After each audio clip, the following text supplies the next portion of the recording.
Últimas sesiones que yo creo que van a ser muy interesantes de Traca. Vamos a empezar con Óscar Espíritu Santo entrevistando a Michael Lanty. Él viene directamente de Beijing. Es un periodista, es periodista en medios tradicionales y blogger político.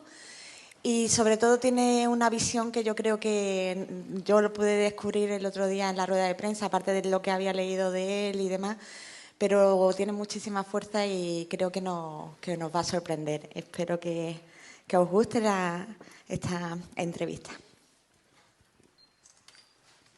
Perfecto, pues muy buenos días a todos. Vamos a estar ahora con, como nos ha dicho Yolanda, con Michael Lanty. Nos va a contar un montón de ideas acerca, hemos estado hablando durante tiempo, Michael y yo, ayer y antes de ayer, sobre cómo está Internet, la censura, la innovación, un montón de cosas que hemos tratado al final de mostraros de la mejor manera para que el mensaje de Michael os llegue de la mejor forma. A ver si somos capaces de transmitir lo que queremos hacer en esta entrevista. Michael, como sabéis, le cerraron su página, Microsoft, su blog, le cerró su página en Facebook. Entonces, una de las cosas más importantes de las que vamos a hablar con él es sobre censura. Y creo que la primera pregunta la voy a hacer porque muchos os la habéis hecho y muchos la habéis estado preguntando por ahí, que lo he escuchado yo en los corrillos. Good morning, Michael. Yeah. We are going to start. And the first question is, why Michael Lanty? ¿Por qué Michael? You know, Michael is a very Anglo-Saxon name. Michael es un nombre muy anglosajón. Chinese name is like Es que mi nombre chino es Chao Ching. Pero Chao Ching es muy difícil para los oídos occidentales. Y en el año 1999 necesitaba una identidad para mostrar al mundo a través de Internet, por lo cual yo escogí anti, que significa en contra, protesta. Y eso es algo que me ha venido muy bien para identificarme como persona que protesta desde el principio. Porque mi nombre era anti, entonces no podía estar de acuerdo con lo que me daban. Así que tú protestas. Sí, protesto. Bueno, entonces tú has hablado de la censura gubernamental. En países... China lo conoces muy bien, tanto como periodista como ciudadano, ¿no? Cuéntanos. Bueno, pues primero hay que saber cómo es la dictadura china para poder pasar a la siguiente cuestión. Esta imagen es muy graciosa porque parece un comunista chino, es casi como un Jesucristo chino. Y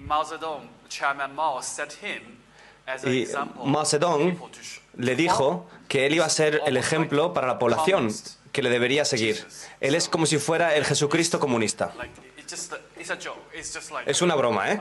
Esto es simplemente algo gracioso que quería contar.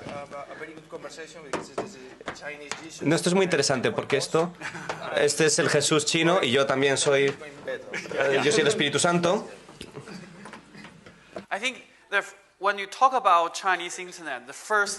Cuando hablamos de la dictadura, de la censura en China, siempre tenemos que tener en cuenta que en el Internet chino tenemos 650 millones de usuarios,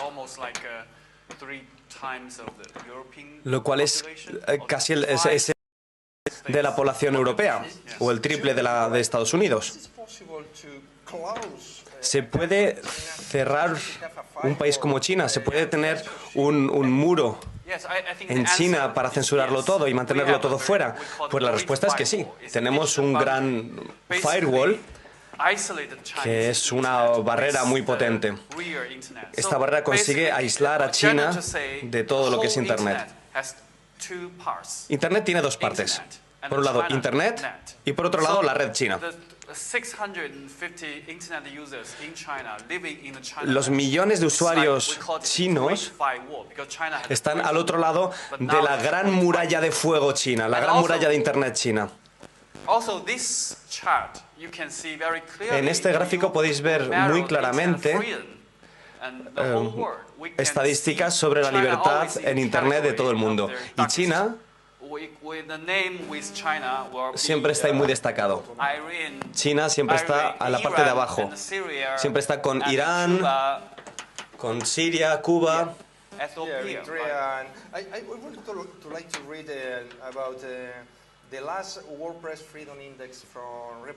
Hay un índice de Reporteros Sin Fronteras sobre libertad en Internet que dice que China es uno de los lugares más difíciles para ciudadanos, periodistas ciudadanos, junto con Siria, Turquía y otros países. ¿Esto es cierto? Sí, porque tenemos una población muy grande, entonces también es por eso. Las dictaduras pequeñas no pueden estar en esa clasificación con China porque su población es mucho menor, pero esta categoría es de un tipo, pero también hay otra, hay otros que veis ahí en verde, y en verde tenemos Estados Unidos, Alemania, Canadá, Islandia, donde Internet es libre. Entonces China tiene una censura muy seria en cuanto a Internet. El gobierno chino puede controlar a 650 millones de usuarios. ¿Cómo? Pues así. Vosotros tenéis Google, nosotros tenemos Baidu. Vosotros tenéis Twitter, nosotros tenemos Weibo. Vosotros tenéis Facebook, nosotros tenemos Huinen. Vosotros tenéis YouTube, nosotros tenemos Youku. Es decir, China ha hecho una copia de todos los servicios de Internet, de todos los principales. Entonces, esos 650 millones de usuarios chinos no necesitan acceder a la Internet general para buscar. No necesitan Google para buscar, no necesitan YouTube para vídeos porque tienen Youku. Así que esta es una réplica que también satisface ciertas necesidades de las personas de tener social media y también satisface las necesidades del gobierno, que es evitar que los ciudadanos accedan a información libre. Entonces tenemos un montón de réplicas que satisfacen la necesidad del uso de Internet. Pero a veces los usuarios chinos no pueden acceder a una información libre y real y verídica. ¿Hay una diferencia entre Internet de China y la del resto del mundo? Es decir, utilizáis las mismas herramientas en China que las que tenemos en el resto del mundo, ¿no? Utilizáis Twitter, etcétera. ¿Podemos decir que hay una Internet china y otra Internet global para el resto de la humanidad? Bueno, ya he explicado por qué China tiene todas esas réplicas y luego está el Internet internacional. Internet internacional, sí, suena raro, pero... Si tenéis una Internet separada de Internet, es raro. Nosotros tenemos 650 millones de usuarios. Y aunque sea una comunidad aislada, aunque sea una red aislada, tenemos tantísimos usuarios, 650 millones. Sigue siendo muy importante. Mira, por ejemplo, es una Internet muy censurada. Si hay gente que protesta como Ai Weiwei, se ha creado una ley contra las protestas contra la censura. Y los reporteros utilizan palabras distintas para utilizar su información de una forma un poco más libre a través de los medios sociales. Y el 99% de la población fue censurada el año pasado, fue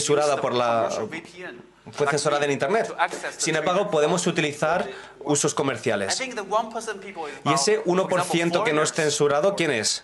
Pues extranjeros, banqueros, hackers o expertos de informática y académicos y algunos periodistas. Y los ricos de las ciudades, claro. Porque pueden crear un acceso VIP con tarjetas de crédito. Un acceso VPN. Para tener un VPN tienes que pagar $100 al año. Y a eso yo le llamo el impuesto de Internet, porque Internet debería ser gratis. Estoy hablando de un 1%, solo un 1% que puede acceder libremente a Internet. El 99% de los chinos, de los usuarios chinos, utilizan la red china. ¿Y qué pasa con la censura y la innovación? ¿Cómo funciona esto? ¿Crees que la censura está haciendo que la gente de allí, de China, innove? Bueno, acabo de mencionar que China tiene un sistema muy completo, que es una red aislada totalmente del mundo. Ese es el panorama, pero hay otra cara de la moneda, y te la voy a enseñar. Este es un informe de Ernst & Young, un informe reciente, en el que habla de venture capital, de inversiones en Pekín. Pekín es el centro de inversiones chino.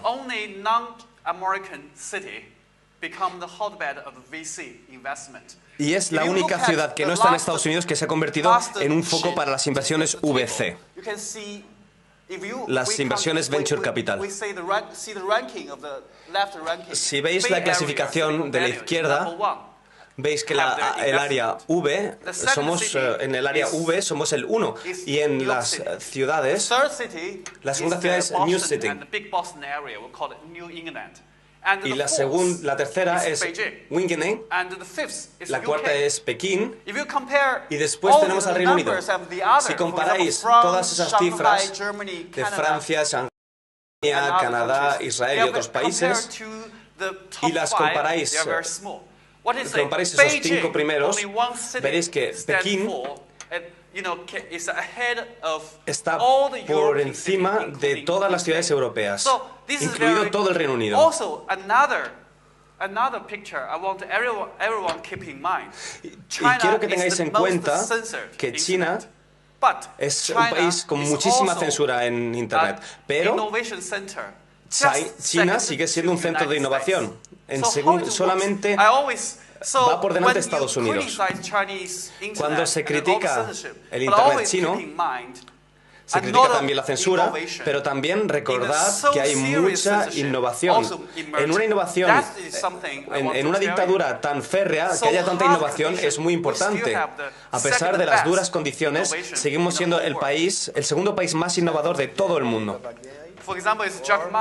Este es Jack Ma, por ejemplo. Jack Ma ha creado Alibaba. Alibaba es la principal tienda de toda la historia, la mayor tienda de toda la historia.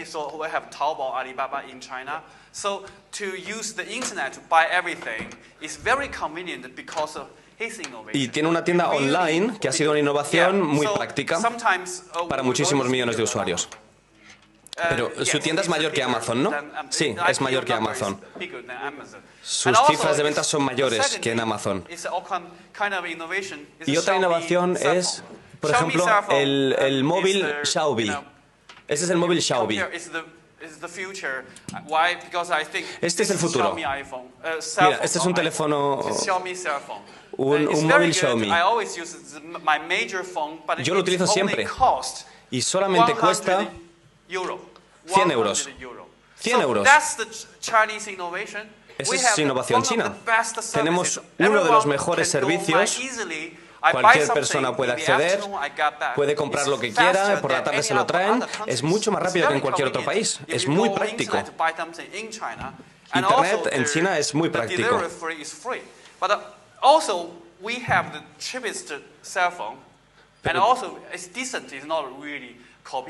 Y este teléfono es uno bueno, este no es una réplica, es un teléfono muy decente, pero barato. Y eso contribuye a la democracia digital. por muy pobre que seas, seguramente te puedas comprar un teléfono móvil. Entonces la brecha digital desaparece. Not only, and also this guy's story. This guy is one of my friends. Bueno, este de aquí es amigo mío. Several years ago, he was just a journalist. Y hace unos años era un periodista, un reportero de investigación. En China los periodistas no están tan bien valorados, pero él se convirtió en un innovador y creó una aplicación de citas. Hace 2 meses esta aplicación apareció en Nueva York y ahora tiene aproximadamente 700 millones de dólares americanos. Es decir, a través de estas nuevas aplicaciones o de estos nuevos medios se consigue innovar y eso ocurre cada día en China.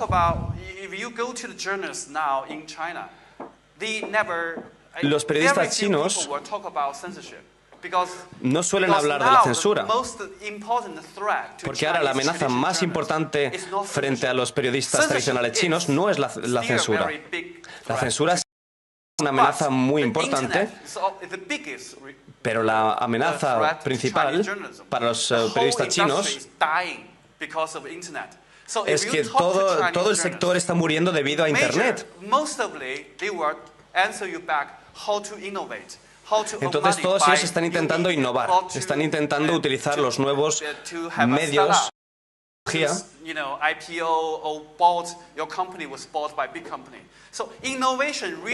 así que la innovación se ha convertido en un tema central del periodismo chino.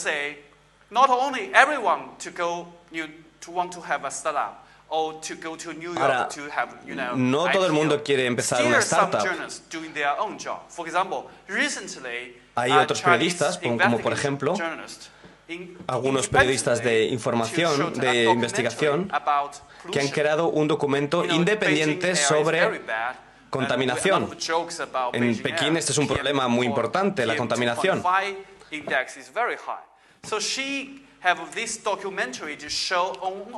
Y este documento está en Internet. Y en una sola semana, este documental que crearon los periodistas lo vieron 300 millones de espectadores. Es decir, prácticamente la mitad de los usuarios chinos vieron ese documental.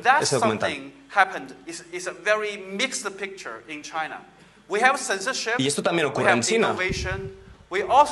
Por un lado tenemos censura, pero por otro lado tenemos innovación. Por un lado tenemos periodistas que siguen haciendo cosas de forma tradicional. Y esto es China. Vale, esto es China. Tenéis censura y tenéis innovación. Pero me gustaría que hablaseis de otro tipo de censura, de la censura empresarial, de la censura que viene de Facebook, por ejemplo, que te ha cerrado la página, o de Microsoft y otras empresas así. ¿Esta censura es igual o es distinta? ¿Hay diferencias entre ellas? Bueno, yo he sido una víctima de la censura empresarial, porque Microsoft me borró el blog y Facebook me echó, porque pensaba que mi nombre no era un nombre verdadero. Así que eso también es censura. Pero la censura empresarial y la censura gubernamental son distintas.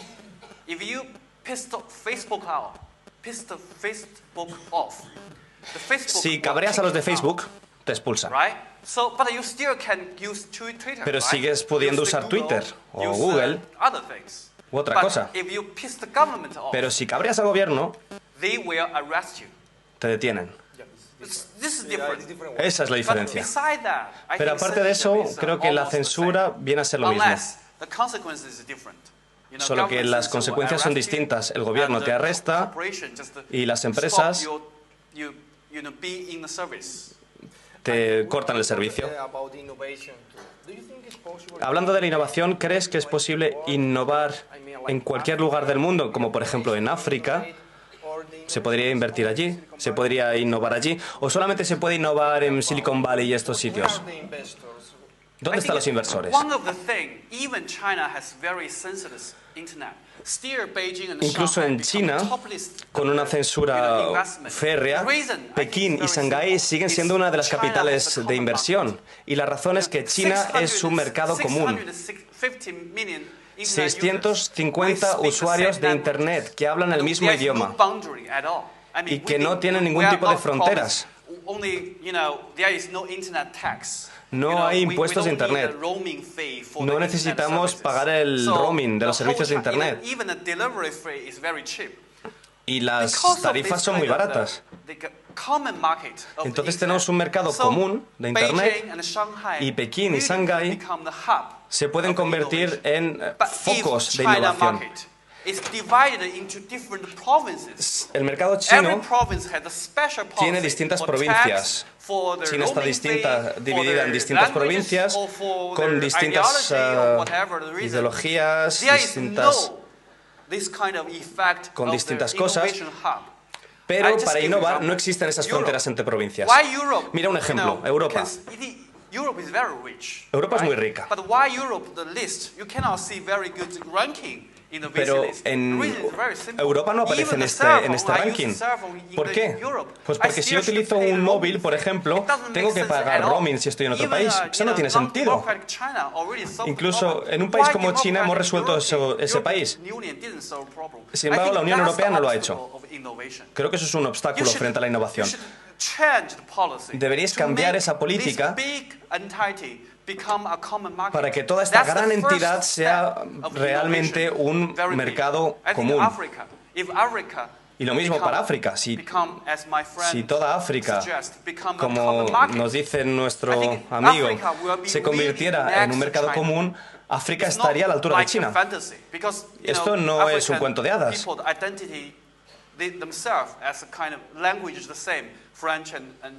En África utilizan muchos idiomas comunes, francés e inglés, y las fronteras nacionales han sido trazadas por europeos, no son fronteras naturales.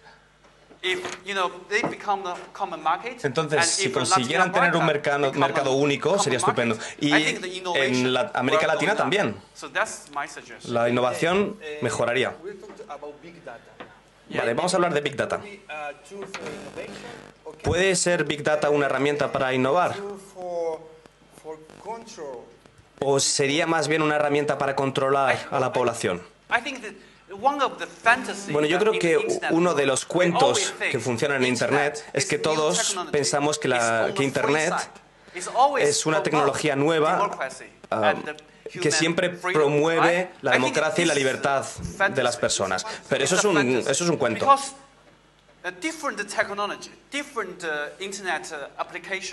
Porque hay aplicaciones distintas con funcionamiento distinto y hay algunos que mejoran la democracia y otros que no. Por ejemplo, Twitter. Twitter puede contribuir a la democracia. El servidor está en Estados Unidos.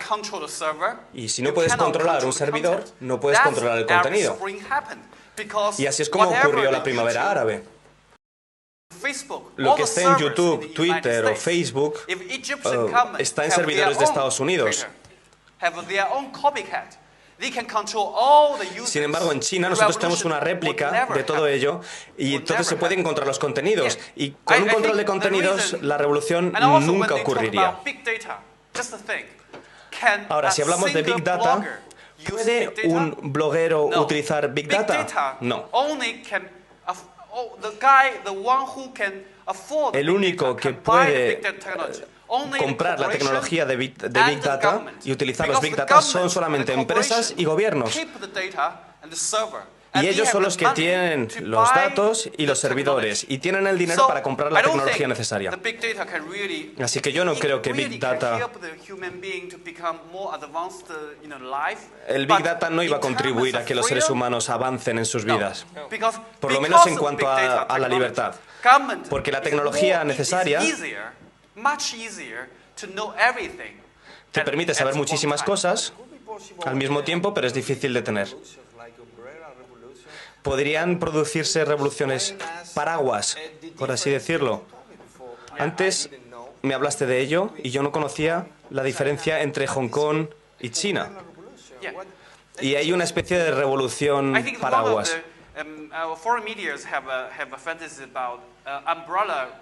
Los medios extranjeros hablan de la revolución paraguas y dicen que podría ocurrir en el futuro en China. La revolución solamente puede ocurrir en un lugar en el que Internet sea libre. Y en Hong Kong lo es. Por eso podría ocurrir una revolución paraguas. Y China, aparte de Hong Kong, Macao y Taiwán, tiene un gobierno comunista. Sin embargo, Hong Kong es una ciudad con gobierno local, con un gobierno independiente en la ciudad. E Internet es libre. Es decir, y tiene un Estado de Derecho. En China, como Internet no es libre, solamente se pueden utilizar servicios chinos. Y el servidor lo tiene el gobierno. No podría ocurrir una primavera árabe en China.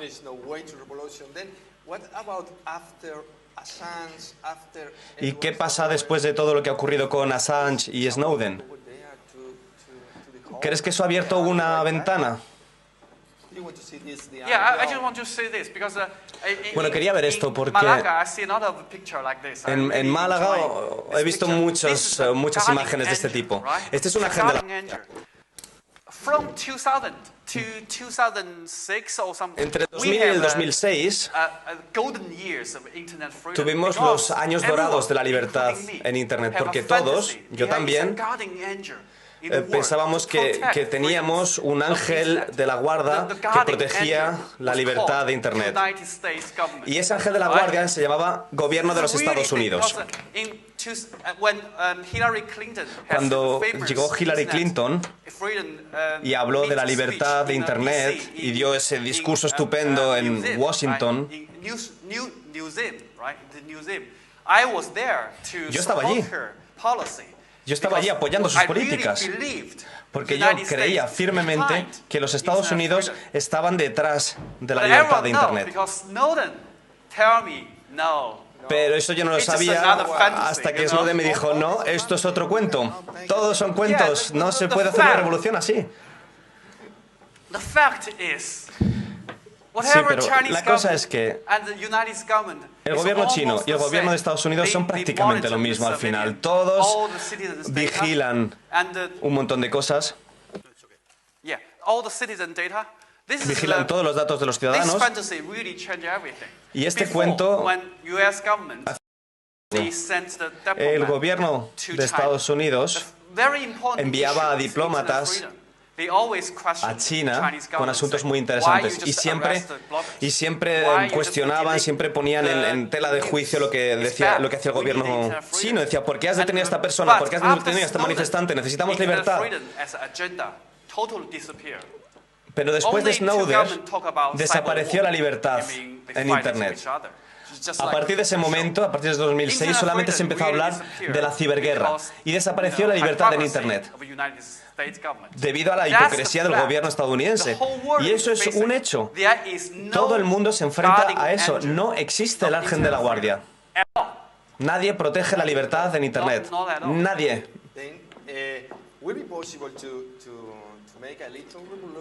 Se podría hacer una revolución pequeñita con otras herramientas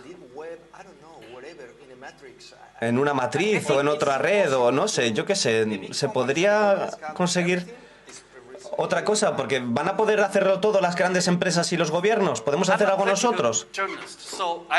Yo no sé mucho sobre los periodistas. Yo hablo más bien del activismo. Yo apoyo a los activistas para que utilicen sus herramientas en pos de la revolución. Yo estoy muy impresionado de cómo se está promoviendo la sociedad civil para que utilice las herramientas de Internet. Pero, para ser sincero, al fin y al cabo, la gobernanza de Internet depende de los grandes gobiernos, como China y Estados Unidos.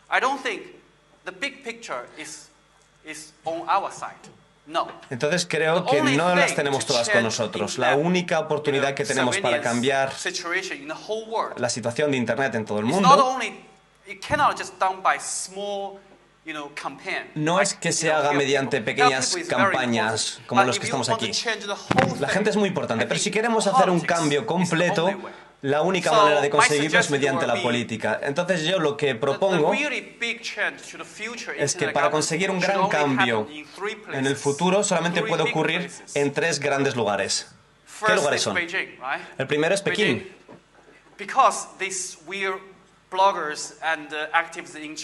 Tenemos muchos blogueros y activistas en China que están intentando cambiar la política china y reformarla. China cada vez va a ser más libre en el futuro. El segundo lugar es Washington. Un amigo mío trabajó mucho para defender la ley de neutralidad en Internet. Solamente mediante el Congreso en Washington se puede cambiar la legislación estadounidense y se pueden cambiar los malos hábitos del gobierno de Estados Unidos. Sin el Congreso y sin Washington, solo vas a hacer cambios pequeñitos, no puedes cambiar todo. Y el tercer lugar es Bruselas. Es la capital de facto de la Unión Europea.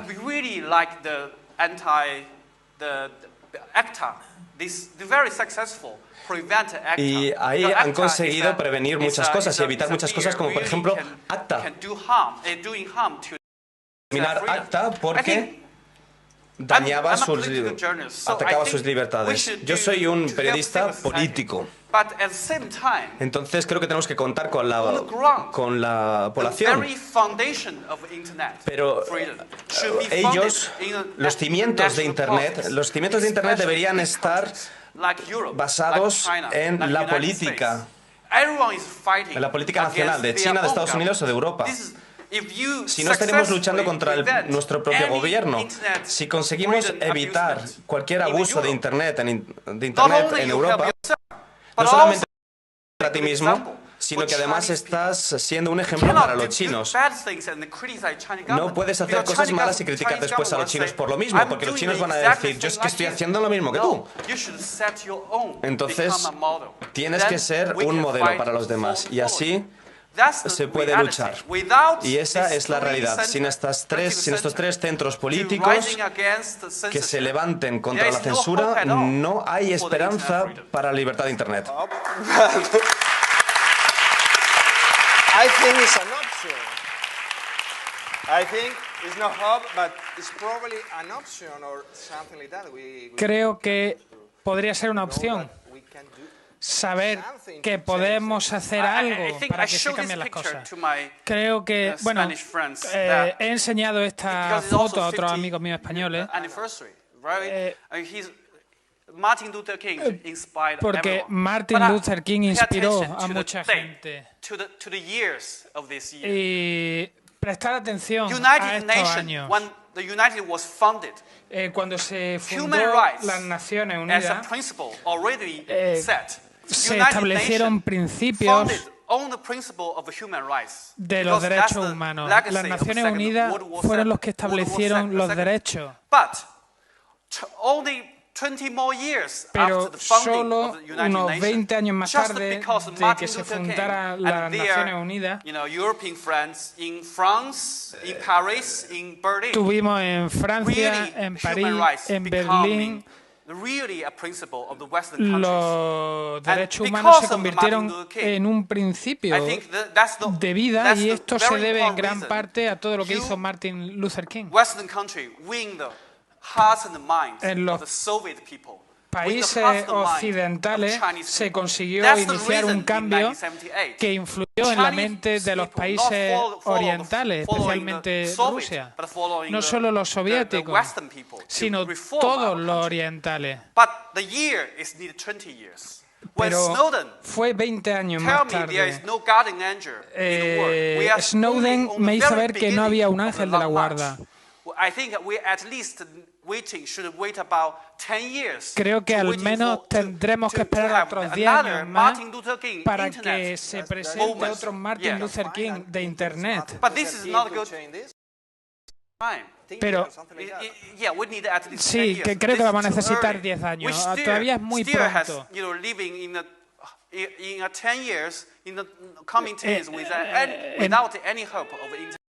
En un plazo de 10 años no tenemos demasiada esperanza, porque no hay ninguna intención de que se cambie la situación. Y no se está haciendo nada en contra del gobierno chino y de la censura que está aplicando. Y si quieres que tu negocio prospere en China, necesitas tener tus servidores también en China, con lo cual no se puede hacer mucho. Pero vamos a dar un tiempo, vamos a dar unos 10 años, cosas así, y seguramente podamos ver un nuevo Martin Luther King.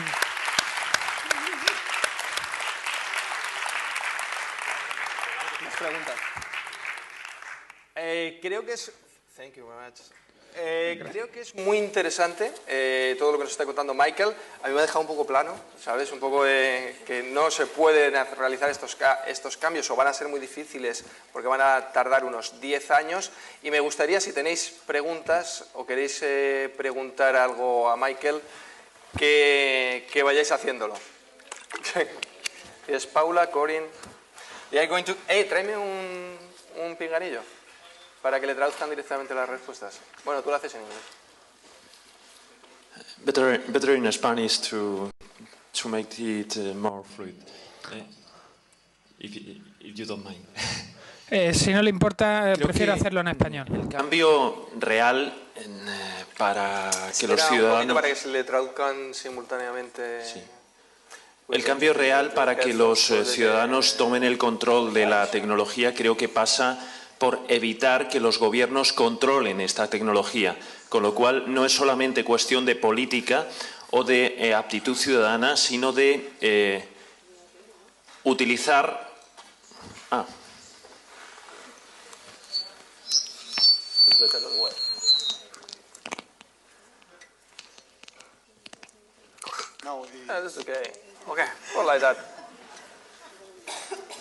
A ver si puedes escucharme. Okay. Yeah. Okay.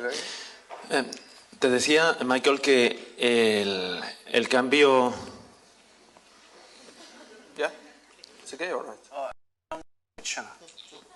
Yeah. Perfect. Yes. Muy bien.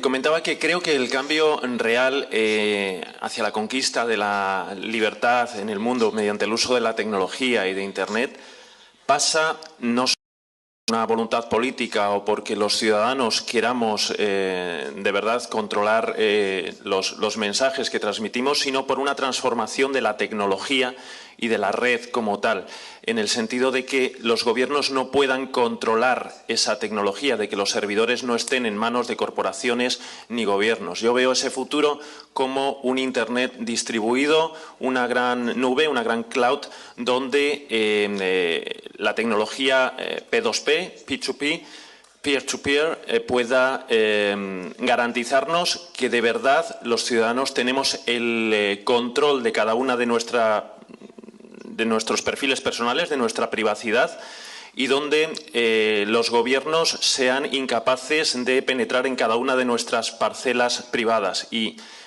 la suma de todas esas entidades ciudadanas hagan posible una comunicación a nivel global y a nivel mundial. Veo muy difícil que mientras ese momento tecnológico no llegue vayamos a ser capaces de luchar contra maquinarias tan poderosas como las que en estos momentos tienen el poder en el mundo. No sé qué opinas.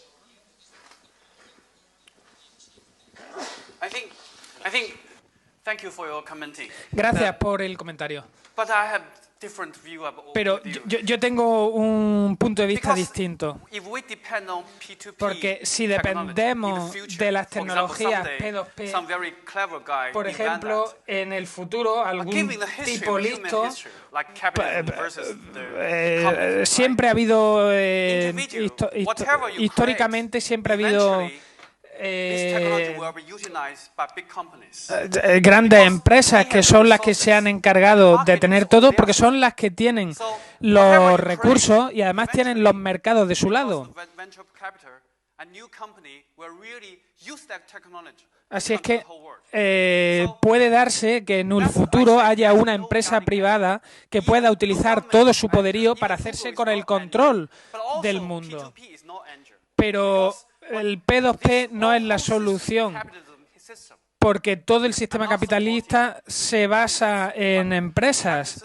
Y no es que esté abogando por el comunismo, pero yo creo que la única manera de transformar todos estos recursos y de conseguir un cambio es que la empresa, básicamente puedo decir que es que no tengo demasiada esperanza en el futuro. Tenemos que esperar a que surja una solución.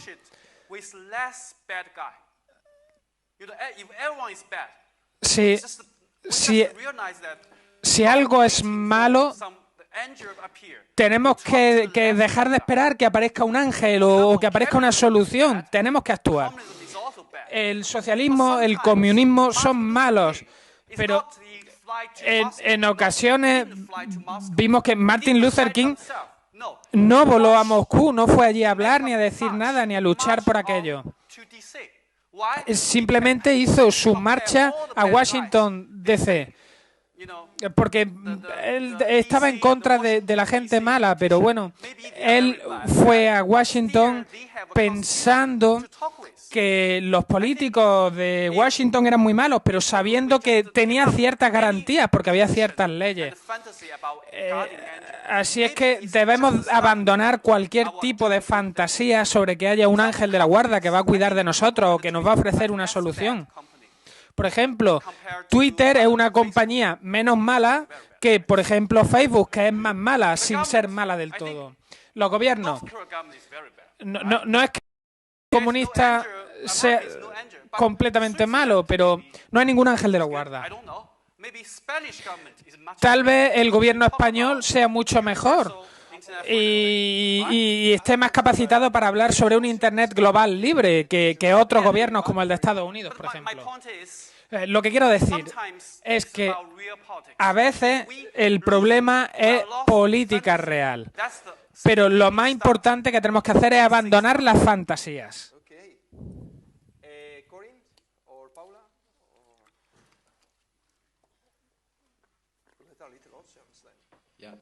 Hi, thanks Michael for a really fascinating talk. So you talked about the Chinese, the Great Firewall and the Chinese internet a lot from the perspective of Chinese people not being able to access the international internet and the outside world. And so I'd kind of like to flip that and ask as a question, what is the best way and the best kind of resources that people outside of China can access to get a kind of real understanding of what life is like for Chinese people? I think the first barrier for, Creo que la primera barrera es para entender lo que pasa en China es el idioma. La principal barrera no solo es el firewall que hay en China, sino el idioma.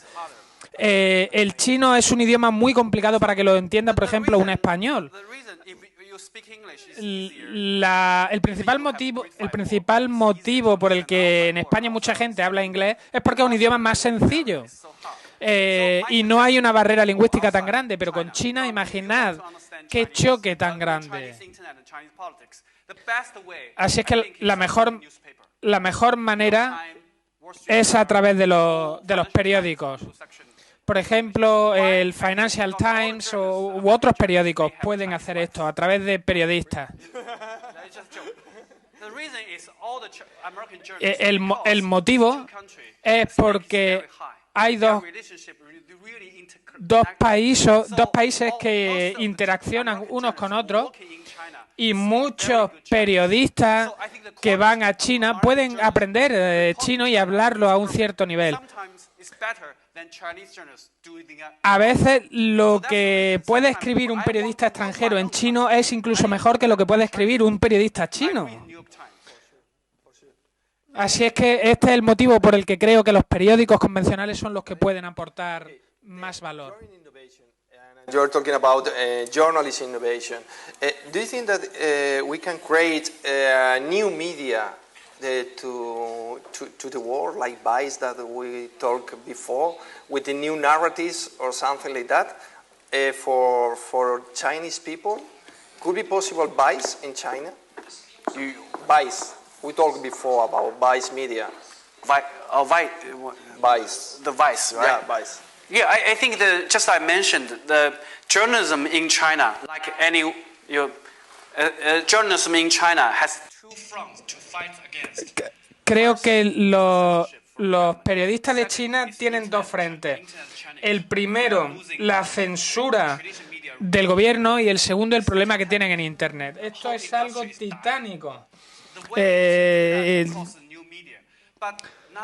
Por supuesto que los periódicos son algo importante, pero la gente ya no está dispuesta a pagar. Así es que no es solo que puedan surgir nuevos medios de comunicación, sino una nueva conciencia de la gente. La percepción sobre los medios de comunicación ha cambiado. No sé si podemos tener éxito, pero es muy importante que todo el mundo encuentre una nueva manera de comunicarse. Pero no solo una revolución con nuevos medios de comunicación, sino, y esto es algo que he pensado en ocasiones, tal vez todo el mundo pueda entender China y Asia y África y América Latina muy poco, y parece que es que vivimos únicamente en el Internet inglés y realmente no hay demasiado interés en lo que pasa en el resto del mundo. Pero, por ejemplo, si quieres localizar noticias, ¿qué ha pasado en África recientemente? Pues no hay ningún periódico bueno donde informarse. La innovación, entonces, no debe circunscribirse a un único país. La innovación en los medios debe ser que unan a todo el mundo. No solo algo que ha pasado en China, sino también lo que suceda en Egipto, cualquier país de África o de América Latina, en cualquier sitio. Y, a decir verdad, es la primera vez que he venido a un país occidental donde me he dado cuenta que la gente no es por completo proamericana. Yo soy periodista en China y en China muchos liberales que están en contra del régimen aman América. Así es que se suele poner a Estados Unidos como el paradigma, pero para mí Snowden fue el que me hizo abrir los ojos y ver que aquello no era verdad. Desde un punto de vista neutro sobre Estados Unidos, ya conocéis el poderío de Estados Unidos. Así es que es un mundo muy diversificado y Estados Unidos no es realmente el paradigma de la libertad. Y para acabar, ¿crees que los Martin Luther King de Internet vendrán de Estados Unidos, de China o dónde podrán surgir? Bueno, si tuviera que decir algo, yo diría que de Europa. Porque en China lo primero sería tener algún tipo de libertad real para luego poder aplicar libertades a Internet. Estados Unidos es como un problema de los innovadores. Si sigues una misma línea durante mucho tiempo, te puedes quedar ahí. Y es lo que ellos están haciendo. Están siguiendo siempre la misma línea y parece que tienen miedo a cambiar, porque ya tienen una posición dominante.